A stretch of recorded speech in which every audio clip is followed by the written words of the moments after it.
Imagine standing next to the bedside of someone in the hospital who is hooked up to multiple machines with little to no movement. They are helpless because they don't think there's anything you can do to help them. Think about if it's your mom, your dad, your brother or sister. This is not an uncommon occurrence for people to experience. Thousands of people die each year waiting for a transplant. This is a case where people need as an organ as their stream of hope. By becoming an organ donor, you can create one less case and become a hero to a loved one or even a stranger. Throughout my presentation, I will cover myths about being an organ donor, why you should be one, and what you can do. First off, many people don't register to become an organ donor because, like many, they believe in these common myths. The most common myth is that people believe that if they agree to donate their organ, the hospital staff won't work as hard to save their life, says Mayo Clinic staff. This is false because when you're in the hospital for treatment, the doctors you're working with are there specifically to save your life, and they're specialized in what your special problem is. They're not the doctors who are going to perform your transplant. Another myth people believe is that organ donation is against a religion. The only religions that don't accept this are Gypsies and Shintos. If you're a Catholic, Protestant, Islam, or most branches of Judaism, then this is not against a religion. If you're not positive about this, you could check with a member of your clergy or visit the website organdonor.gov. The last myth that I will cover is that the only way you would be able to donate a kidney now would be if a family member is in need. This used to be the situation, but it's not anymore. You can now become a living donor and donate your kidney to a family member, a friend, or even a complete stranger. If you decide to donate your kidney, you will undergo questioning to make sure you're aware of the risk. Also, to make sure that you're not doing this for financial reasons, they will be providing an interview. And after this, your kidneys will be tested, and the only way that you won't be able to is if you have HIV and AIDS. I can understand why many people would not want to become an organ donor if they believe these myths. Now that I covered some common myths which prevent people from becoming an organ donor, I would like to inform you of the reasons why you should become one. There is no reason why you shouldn't be a donor. There are no drawbacks from becoming one. It only brings good things to the world, and the best part is that everyone can be one. It's depressing that everyone isn't one, but it's more depressing that 90% of people say they support this, but only 27% know how to register, according to Dr. Klein's study. If you look forward on the board, you can see numerical facts that show how important it is for everyone to become an organ donor. Sadly, it was shown that 18 people die a day unnecessarily because they didn't receive a transplant, says Nick Ousley. There are currently 110,000 patients waiting for a transplant as of 2010, and every day 100 people join this list. With only 14,502 organ donors, there's no way that over 110,000 people will be able to receive a transplant. That's about one donor for every 8 people on the list, assuming that they're compatible with the transplant. On a more positive note, there were 28,663 organ transplants performed in 2010, which is a step in the right direction, according to Schaefer and Company. You should also become a donor because even though you're one person, you can save more than one life. Think of this as a cycle of life. Although you're dying, you can save up to 7 lives, according to Klein. There's an 80% success rate for transplants, so this means 6 out of 7 transplants from your body will be successful. Although these transplants don't guarantee to save the patient, on average it will add 5 years to their life.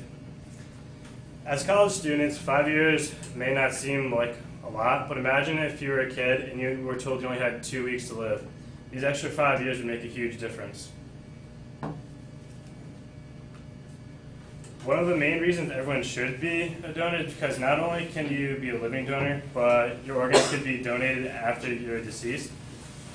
Being a living donor, you're only capable of donating your kidney, pancreas, liver, part of your lung, and part of your intestine, which is very rare. Luckily, you're not only limited to these organs after you're deceased, which predominantly all donors are, according to Howard and his partners.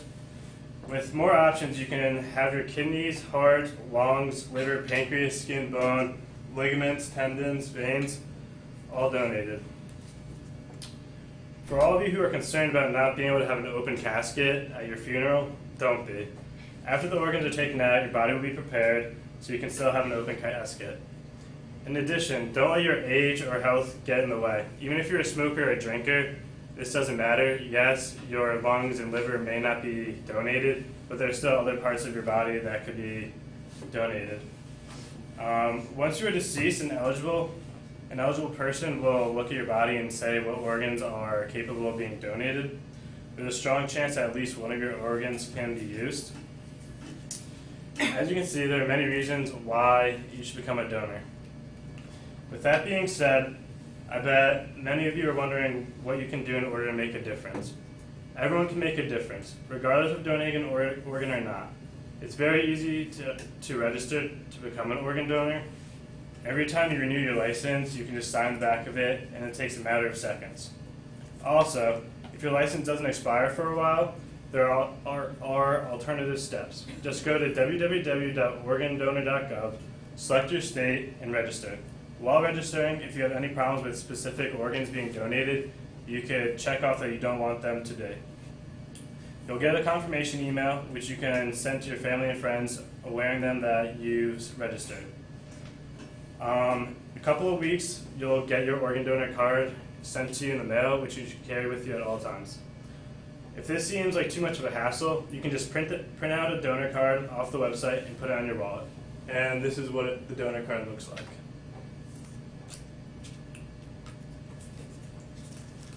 One of the most important things to do is to inform others. Don't keep your decision a secret. Tell your family and friends about your decision. Make sure to tell a family member that you trust the most. Something that we can do as a country is create a bill that makes more people donate.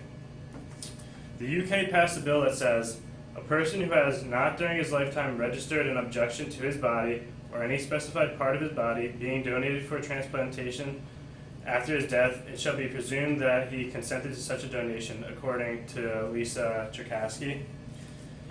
This could be an advantage because this would allow for many more transplants. And as I said before, 90% of people support being an organ donor, but only 27% knew how to do.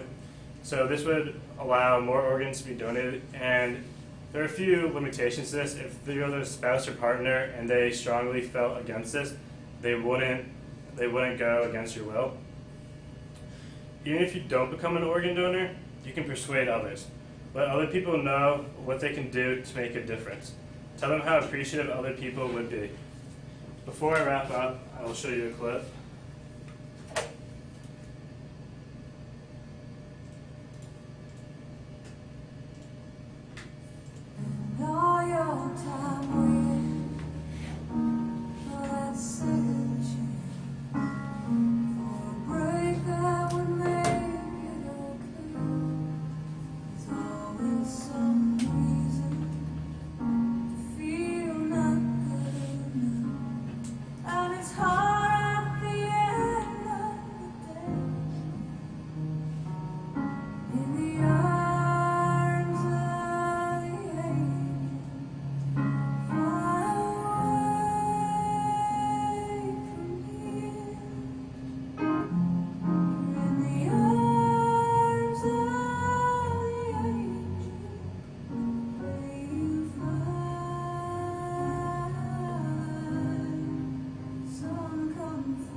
As you can see, that's just reiterating my points.